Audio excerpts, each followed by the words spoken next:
নমস্কার। আমি আমার লেখা একটা কবিতা আপনাদের পড়ে শোনাচ্ছি। কবিতার নাম হচ্ছে ভালো মানুষ। ভালো মানুষ হয়ো না বাপু, পাবে অনেক কষ্ট, তোমার সাথে মিলবে না ভাই অন্য কারোর দুঃখ। তুমি থাকতে পারবে তো সবসময় সুস্থ? তোমার যেখানে থাকবে দুর্বলতা, তোমার সেটা নিয়ে করবে কোন ঠাসা? তোমায় করে দিক একা, তুমি থাকো একা একা।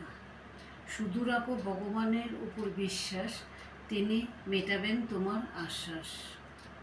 তুমি সব সময় থাকো ভালো মানুষ, তোমার বদনাম করুক না দুষ্টু মানুষ। ভুল বুঝুক না মানুষ তোমায়, তাতে তোমার কি আসা যায়? তুমি থাকো তোমার সঠিক পথে, ঈশ্বরও পারবে না তোমার ক্ষতি করতে। নমস্কার।